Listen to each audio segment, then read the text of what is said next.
Chris Allen, and this is the Chris Allen MMA show. Today I'm being joined by one of the UK's top heavyweights at the moment. They call him the King of the North. Well, he's definitely proved to be the King of the North, Mr. Paul Elliott. Hello, sir. How are you doing? I'm all right, thank you. How are you? Really good, man. So apologies about the technical difficulties we just had now, but hey, this is life. Everyone's at home sitting on their Wi-Fi at the moment. It happens.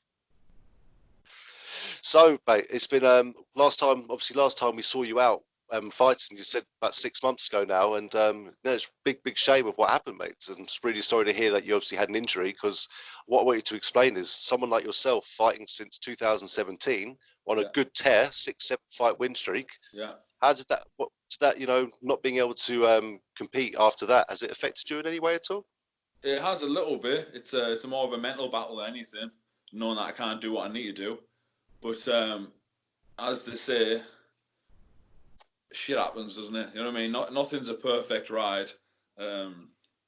So the rehabs I've been doing from my snapped ACL is consistent. I'm doing it every week, seeing the physio every week, and that's helped a lot, actually, a lot. And I'm doing my own stuff alongside it. If you want to get back to something quick, you gotta do the physio. If you don't do the physio, you're not gonna get back quick. So. Well, that's great. I do apologise for starting on a negative straight away. By the way, it's what it is. That's just that's the current situation at the moment, isn't it? So. Yeah, because a lot of people who have been watching you in the UK scene, watching you, win your last 6-7 in a row, and let's not lie, we haven't gone past the first round yet, have we? So you're a very exciting fighter to watch. We haven't gone past 35 seconds, actually. I'll stand corrected. But you're a man who does train for 3 rounds, though, sure, or 5 rounds. I certainly do. I do, yes. I have, obviously people haven't seen it, but my cardio is there, yeah. That's it. But again, it's good to get in there, get the fight finished as soon as you can, because at the end of the day, you don't want to be taking any damage, which is going to ruin the longer you're in there, the more chance you are of getting injured. That's the way I look at it anyway. The more chance you're in there, like the longer period, the more chance you're going to get hurt. No, and that's 100%. Like a lot of people should listen to that sort of advice as well. You want to train to go out there and win. You're not training to go out there and cruise it for 3 rounds. No, definitely not. The way I look at things, if I could go in every fight, hit the opponent once and leave and get my money, I'll be happy. But it's not always going to turn out that way, is it? No, that's it. And with the division you're in, obviously being in the heavyweight division, it's not as if you have to land too many. So you do have to get in there and get it done. Do you agree? Yeah. If you don't do it quick, they could do it to you. And especially with heavyweights, anyone in the heavy division could throw a punch to knock you out. So you have to look at it that way. And do you find, you said, your cardio is solid. That's one thing we've noticed in the past with some heavyweight fighters is, going the full 3 or 5 rounds sort of thing, Do you find if it does go that far, you are going to be very, very comfortable there and at a slight advantage? I believe so, yeah. And when we do the rounds, I mean, the training I do up to the fight is absolutely brutal. When I do my strength conditioning work with Nathan Boyce, the first time I trained with him, I've never been sick from training before. He made me throw up. So from that, yeah, I know. So what I do is every week when I've got a fight coming up, I'll see him once a week. And I believe at least once a week you got to really push yourself in terms of cardiovascular and strength conditioning. And I do that with him, and honestly, he's a fit lad himself. So to keep up with him is the goal. That's it. Well, as they say, you need your Apollo Creed sometimes to run up and down the beach with in those sprints. Yeah. Funny enough, he's black as well. There you are. Then you've got him. You've got your man there. I'm sure he's just as big as you. Yeah. Is he heavyweight? He's not. No. He fights a middleweight, I believe. Yeah. He walks around about 92 kilo though. He's got some muscle. Still a big lad then. Still puts you through your paces. Yeah, short and stocky. Yeah. So obviously we're all stuck down. Stuck. We have to be in this situation of lockdown at the moment in the UK. Yeah. So because you're obviously a solid trainer, you train a lot. You've got a very good mentality towards the game, and you know what your body needs before jumping in there. What are you doing to maintain like that level of training and fitness? So, from my injury, I had 7 days of doing nothing. I was taking the medication and icing and everything. The 7 days post-op, I was in the gym on my crutches on the morning. No change. I was just training around it. I wasn't doing anything that was going to damage it. I was doing upper body work. But what I'm saying is, I haven't stopped training really. The only problem is I haven't been able to do too much cardiovascular work. But I can get that back in a couple of weeks, I would say. Well, I've still trained every morning. I literally wake up, gym straight away. That's what I do. That's it, mate. That's the mentality you've got to keep in this situation, because at the end of the day, we are all stuck at home at the moment. We're not really allowed to leave our houses. And I've been watching, obviously, your Instagram as well, which I recommend everyone else go check out. You've been showing everyone like how to throw like 1, 2, 3, 4 movements, in boxing, hitting the bag, different combinations. Is that something you like to do as well? Like pass on some knowledge as well as, gives you something to do? Yeah, if I can assist people, yeah, for sure, yeah. I've never actually done that, but when in classes, I always help people. When I'm sparring with people who aren't as my level, I'll help them. I'll tell them where they're going wrong. I won't just pummel them. I'll help them. That's exactly what you need. There's no need for big egos or anything like that around the gyms. Nothing like that. They soon get driven out. Definitely not. No. That's it. Very respectful man. That's it. And you say you're a respectful man. You're very respectful when you fight people, but when you hit that cage, it all changes. Oh yeah. When are we gonna see you hit a second round? That's the sort of thing I'm gonna know. All finishes, I think, within the first minute. Is that right? Yeah. I like to get in and get out. So I think, obviously, as time goes on and my career continues, I totally understand the possibility of going on the second round. It's going to be there, and I'm prepared for it too. I'm prepared for the third round also. That's it. But as I said, you like to go in and out, get it done quickly, because as I know, as you spoke to me about before, the longer you're in there, the more chance you do have to get injured, don't you? For sure, yeah. The longer you're in there, the more chance you're going to get injured. My plan of attack is always hit them and don't let them hit you. You come out unfazed. That's perfect. Do you find that's, as you said, with heavyweight sort of thing as well, your heavyweight division, it's not going to take a lot to knock someone out, one solid punch and that's it, Yeah, that's true. That's the way. That's the name of the game at heavyweight. That's why people like to watch the big boys go out. Exactly. There's not enough of it anymore. There's in the UK, we've got UK heavyweights, but they're far and few between at the moment. It's hard to track some of these guys down. I mean, I look at the Tapology every now and then, the UK and Ireland. The activity doesn't seem to be as often, I've noticed. No. I don't know why that is, but unfortunately that's the case at the minute. I know it is, yeah, and it's a shame really. But are you someone who could consider going to 93, or is that a no-no? I mean, I was my last. What was that? Sorry, mate. Is it I mean, like healthily get down to 93 with that? Well, I'm 240 now, 240 pounds. When I was training for the Euro Fight Night, I was going to be a light heavyweight, and I dieted and I trained and I was walking around 225, but there was nothing on me. I was like, that was lean. So it would have been a struggle to get down to, but I could have done it for sure. But do I like doing that? Do I think it's healthy? No.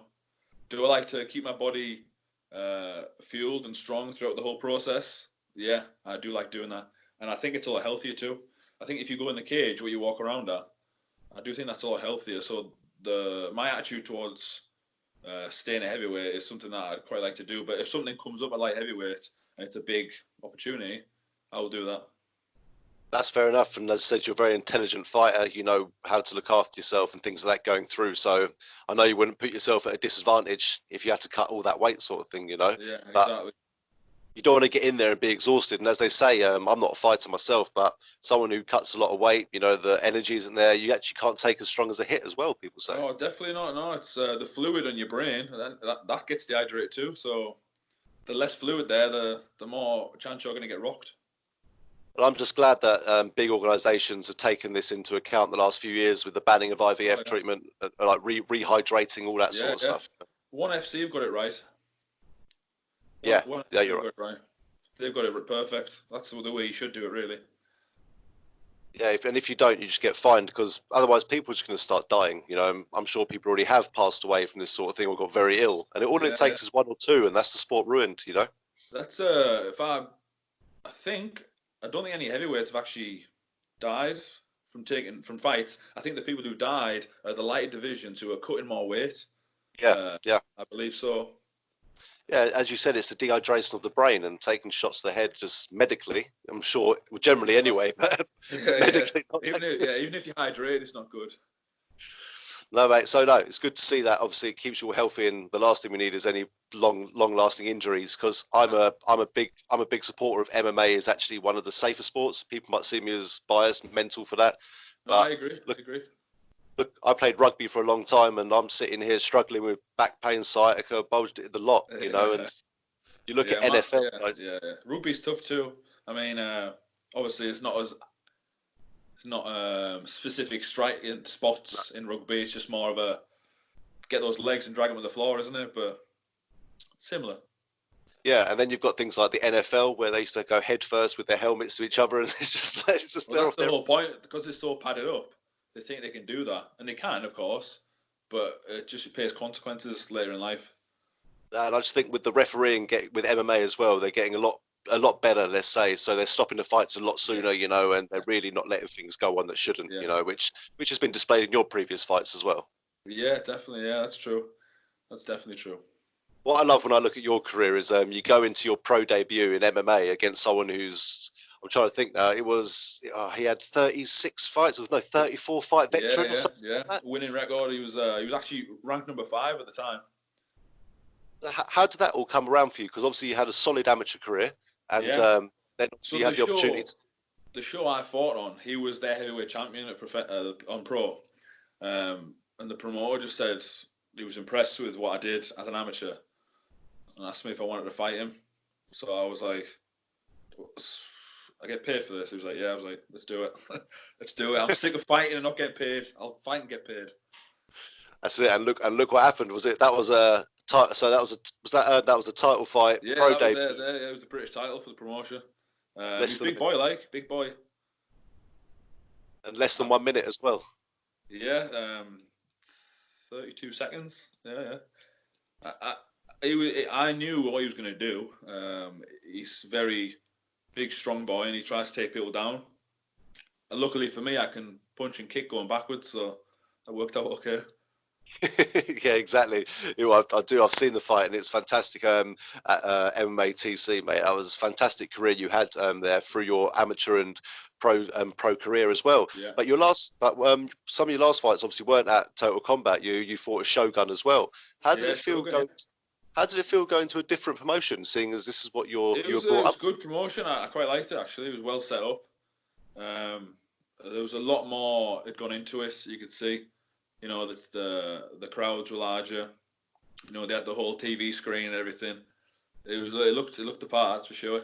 And I enjoyed it. It was good experience. But how did you feel like just going into the fight? Because it's almost like going on enemy territory for you, or was it just a nice new experience to fight somewhere else? Honestly, I think when you step in that cage, I don't think anything really matters in terms of surroundings or anything. It's only you and him in there. That's the way I look at it anyway. He's any sort of mishap in training he's had will come out in that cage, and I'll counter it, and I'll take advantage of that. That's very, very good way to think of it. To be honest with you, a lot of people get nerves thinking, but again, it was still up north, you know, in your part of the world, wasn't it? So you still managed to get some supporters there, I'm sure. Oh, I do well with tickets, thankfully. Yeah, if the venue's within an hour of where I live, Middlesbrough, I do good with tickets. And that's always nice as well to know people are happy to follow you around, support you, because I guess they know what they're going to see, aren't they? They know a knockout's coming. They know a knockout's coming. The only thing is, I have to try and convince them that there's other fights on, because a lot of people tell me I'm not paying money to go and watch you knock someone out right away. So that's what they say to me, and it's kind of like, well, what you expecting me to hold off? Yeah, just like wing it out just for a few rounds and hurt the kids. It doesn't work like that, does it? It doesn't work like that. No, it doesn't at all. Well, what are the friends like? Obviously, they've watched you from the beginning. You thought that. Now, are they looking forward to watching you and other fights? Now, are they interested in the whole event? Yeah, my close friends have been at all my fights, all my kickboxing fights. They were there, and now I've got more popular other people who wouldn't be as interested seem to be interested now, which I quite like. So it's branched out in terms of supporters. So I like that. It's good. Well, yeah, and it's obviously really important that people like yourself, you know, do branch this out because at the moment this sport is one of the fastest growing sports in the UK, and people like yourselves are definitely contributing to that. you know, Yeah, I which believe is so. Yeah. which is really important. You know, we want to. It's always a lot of focus on the American scene and all this sort of thing, but come over to the UK. You know, we've got some big fighters here, Oh some yeah, big events here. for sure. Yeah, lots of good shows. Lots of good shows. You see them all on YouTube. You watch them all. They're all good. Very good. Exactly, and you know, Bellator always over here very regularly. You know, UFC, Cage Warriors. There's just so many opportunities over here, and places like the UFC are filling up with British fighters as well. It's just making fantastic pathways of people like yourself. Oh So yeah. being part of the sport now, as I said, it's the fastest growing sport in the UK. Like how honoured, like, well, not honoured, how lucky do you feel that you are actually part of this as it's happening right now? It's great. I think obviously it was more of a smaller crowd of people, like Yeah, the late 1990s, early 2000, and ever since, let's face it, ever since Conor McGregor's came in the scene, yeah, that's when it's kicked off, and the casual fans, they start getting into it a bit more. Sometimes they'll just want to watch McGregor, and next the card that McGregor is fighting on, they watch the whole card, and they'll get a bit of a liking towards it, and they start seeing other fighters, and they start watching full shows, and then next they're telling their friends, and the domino effect occurs. exactly, and exactly that is the domino effect. A lot of my friends have gone from saying, "Oh, is UFC that Conor McGregor thing?" to, "Oh yeah, I can name 5 fighters now for you." Or, Do you know what I or mean? what it is you get. Oh, do you do UFC? And I go, no, I don't do UFC. MMA. Yeah. Do you do UFC? Yeah, luckily, do you know what? I don't hear it as much anymore because it's just starting to get popular, especially Yeah. up your part of the world as well. In the north, it's kicked off Yeah. more with the Michael Bispings of the world, you know, Ross Pearce and all them Oh, guys. yeah. People are more educated now. Yeah, it's good. It's good that when you're seeing people coming to the fights as well, you know, I hear people when I'm in the media row, the crowd talking about the ground game and, you know, oh, he's got to do this, do that. So it's Well, you can nice. tell because when someone advances position, the crowd pick up. They applaud it. So they're actually more knowledgeable too. I quite like that. You don't have as many. You're always going to get it. You always get people shouting this stupid stuff. You're always going to get that. But you get a lot of people who are respecting the sport more now. Yeah, people who go for the sport and people who go for the beer. That's what I call it. You know. Yeah, that's a good point. Yeah. I've sat at UFC before. I think it was Jimmy Manoa headlining, and I was only in the crowd at the time. And a guy said to me, he says, "When's the Manoa fight on?" I said, "Well, it's the main event. It's going to be the last fight." He goes, "I can't wait that long." I was like, "Well, when did you expect it to be on?" I was like, Yeah. and then Yeah. people leaving at the end of the third round in the main event, and I'm like, "There's 2 more rounds, people." You know, Yeah. and It's quite funny actually. Really. it is amusing, but not when you can't get a ticket. But Oh anyway, God, no. Yeah, and these people are buying it instead of you. You're right.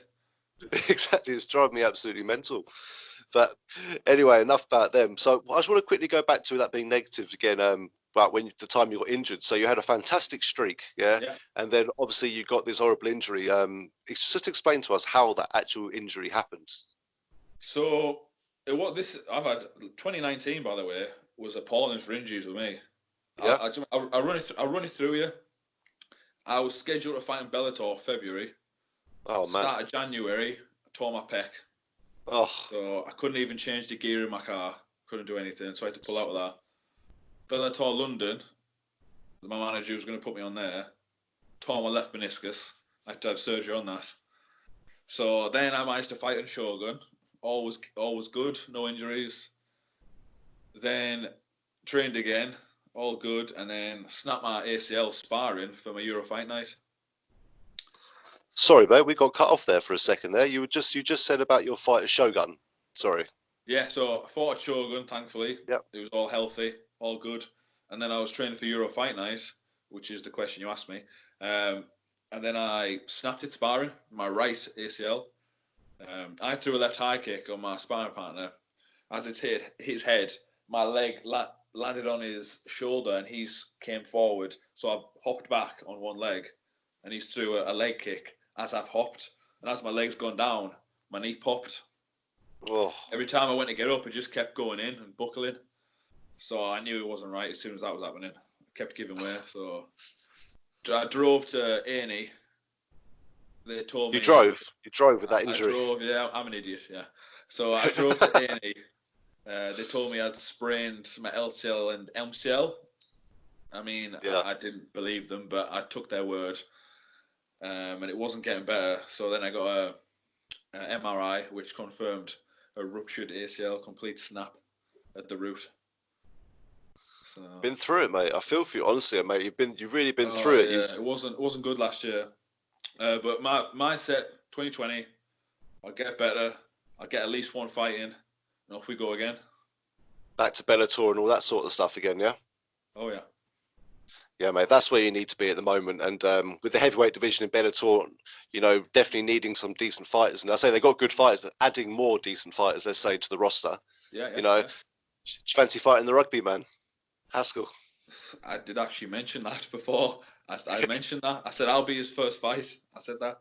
But injury altered things. So, and obviously this coronavirus had altered for him as well. The show's cancelled, isn't it?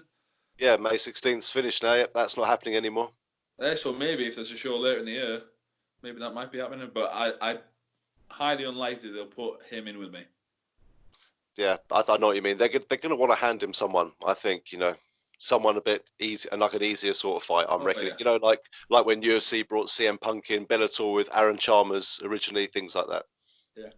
Aaron's good. Aaron's very good. He puts the work in. I quite like that. I like the fact he's gone from his lifestyle, doing what he's doing, enjoying the celebrity lifestyle, and he's put himself into a sport, a violent sport, where that can affect a lot of things. So I appreciate he's doing that, because again, he's brought more people into the sport there. Yeah, and again, so I do like that. Anyone who stepped in that cage, in my eyes, is just fair play to them straight away. Yeah, definitely, yeah. Even James Haskell, you know what I mean? He's going to a sport. He doesn't have to do this, does he? But he's doing it to test himself. So fair play to him.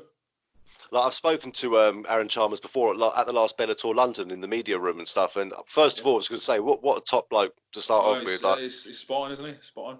Such a lovely bloke as well. He was with a couple of other people from the Geordie Shore show as well. All friendly as anything.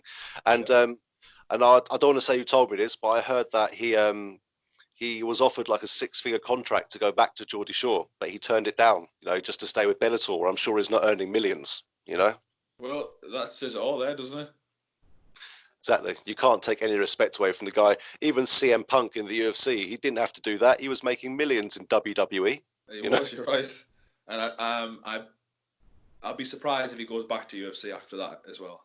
I mean, he didn't. He went in there and he tried his best, so respect to him, but he got battered. Yeah, he's commentating now for a MMA show on UFC Fight Pass. I can't remember the name now. So he's got his foot in the door a little bit still. Yeah, he's got some UFC Fight Pass work. He's all right. If not, he can just turn up at WrestleMania with no one expecting it. He'll make money doing that. There you go. It works. Yeah, exactly.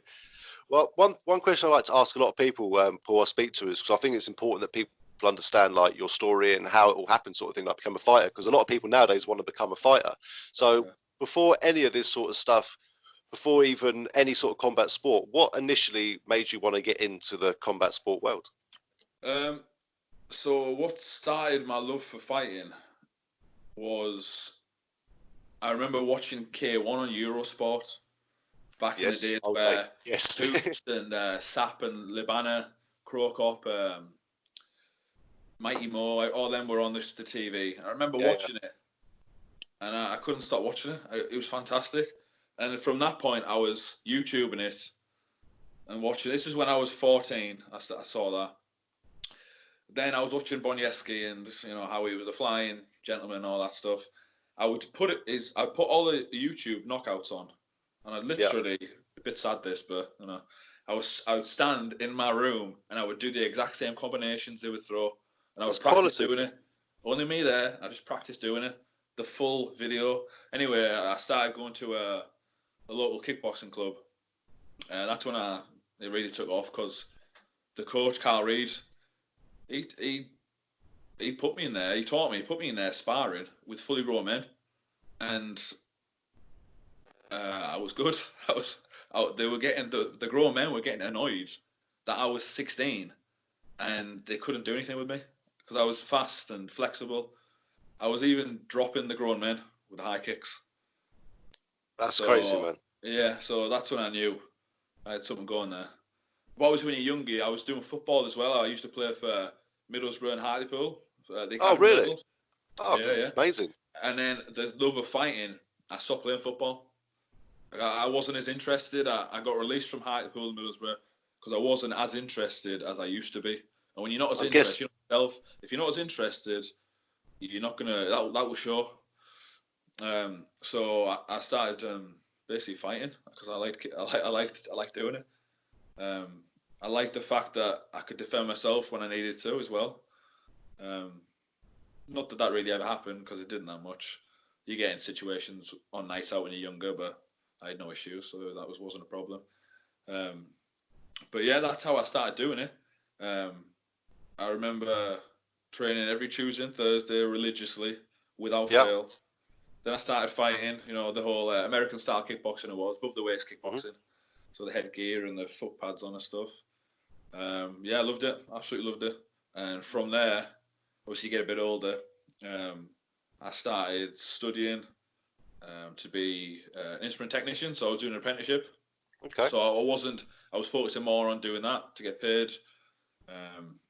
So as I was doing that, I took a bit of time out. It was 3 years I took out. There was a gentleman who used to go at my shows called Paul, and he saw me in the gym probably like 6 months before I started back up fighting again. But he was actually the reason which made me go back into fighting sooner, because he had stomach cancer, unfortunately.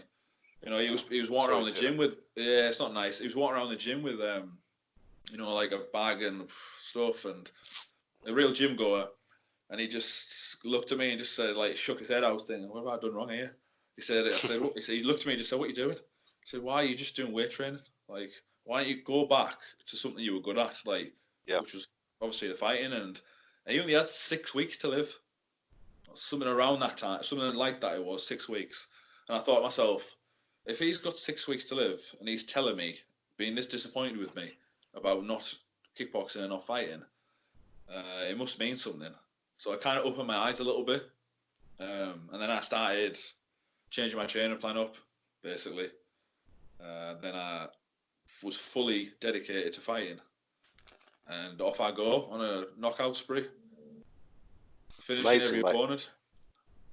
It's amazing, mate. It's amazing to hear like where it all started, and all the dedication and the advice you got from, that friend of yours, unfortunately was unwell. That obviously, you obviously really left something behind for you there, eh? Left a mark in your brain. Yeah. I was gonna go back to fighting, but I wasn't gonna go back that soon. And who's to say things could have changed around? You never know what's gonna happen in the future, do you? So things probably wouldn't have panned out the way it has now if I didn't do that at that time. So sometimes it's the small things in life. It's the tiny bits of advice, isn't it? The 5 second like advice. You need to do what you're good at, sort of thing. Can make all the difference. And I'm glad you've got something like that to hold on to as well. And I really appreciate you, sharing that with us as well. No problem. It's really. So when you were doing your kickboxing and then to MMA, first of all, why did you want to go to MMA from kickboxing? What made you want to get on the ground and elbow people and things like that? Yeah, well, I always watched. I would watch The Ultimate Fighter all the time, like with my mate Tom over the road. We'd literally watch Ultimate Fighter, then we go in the garage and we grapple. We see who the best grappler was. Do not try this at home. Well, yeah, don't do that. Yeah, it was on carpet as well. So you get like burns all over you. But we do that, and I obviously I'd win all the time. But that was something that I liked doing. I liked the fact that I could, I'd watch it on TV and I'd try and do the chokes and stuff.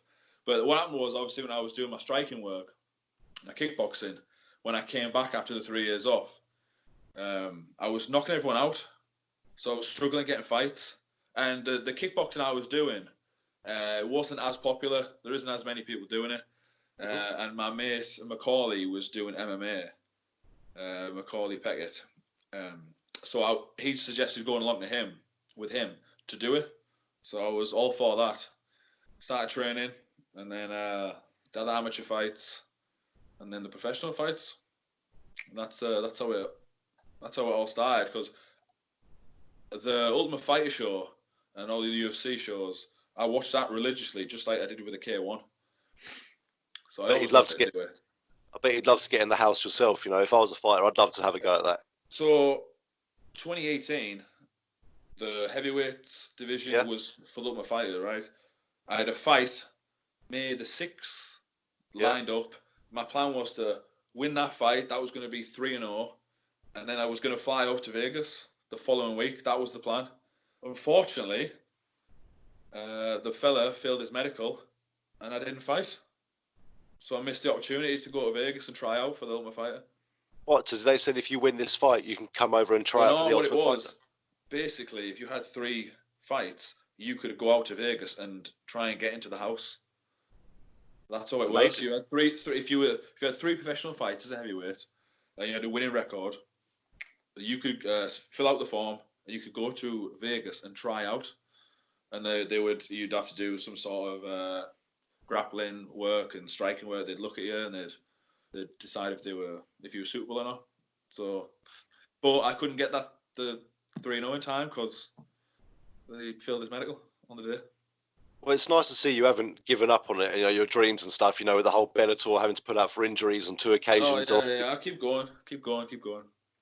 That's it. It's good to see that you're still positive about it all and thought, you know what, these opportunities will come again. Everything happens for a reason, as some people say. You know, if you stopped through stuff like that or stopped from injury, and you didn't keep going, I don't think you'd never see your full potential.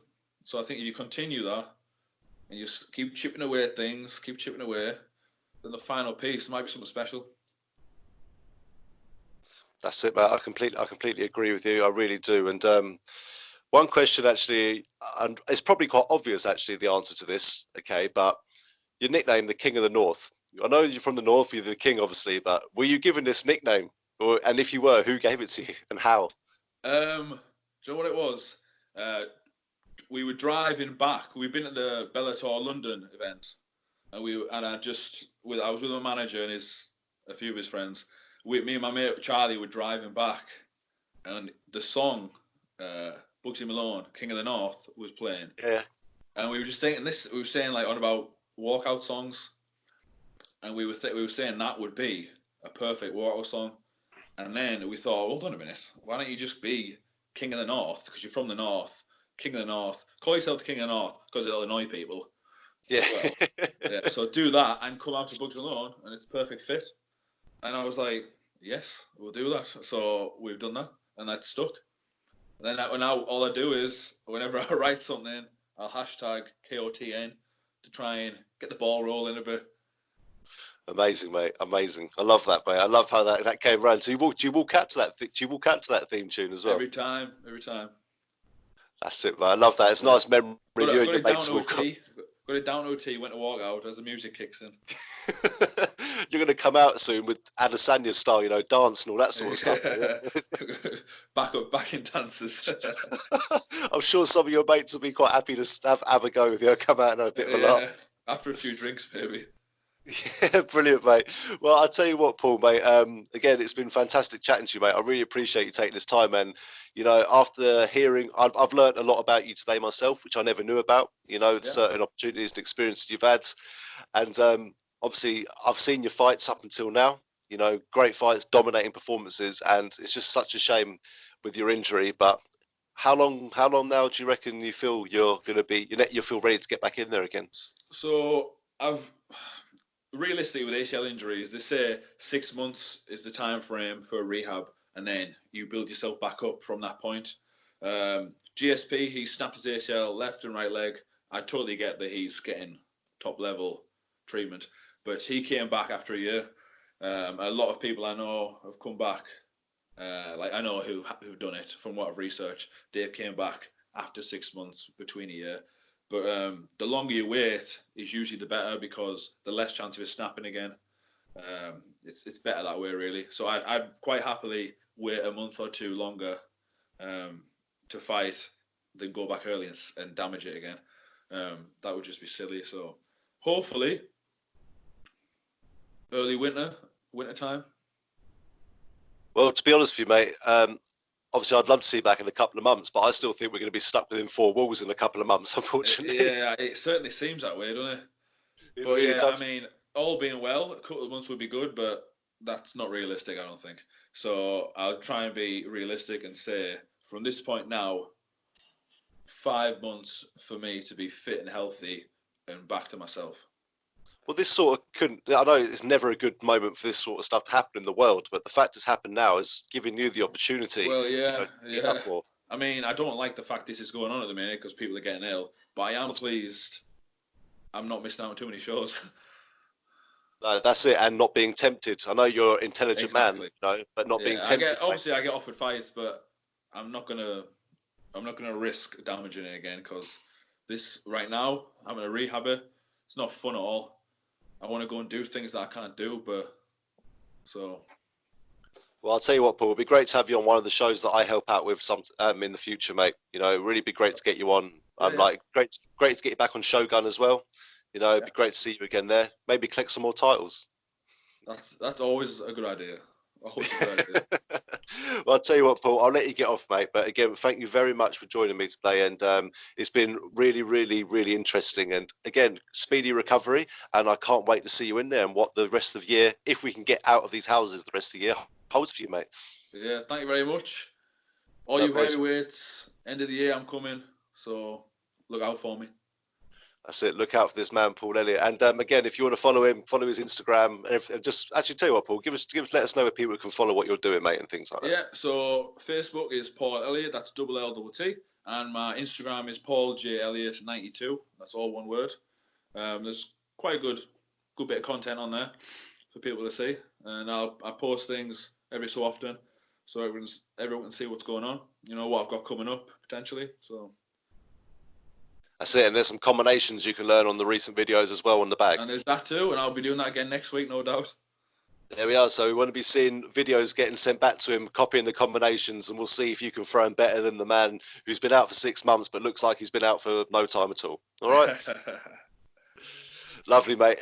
Thanks again. Have a great evening and stay safe, mate. All right. Thank you very much, Chris. Look after yourself. You too, fella. Bye.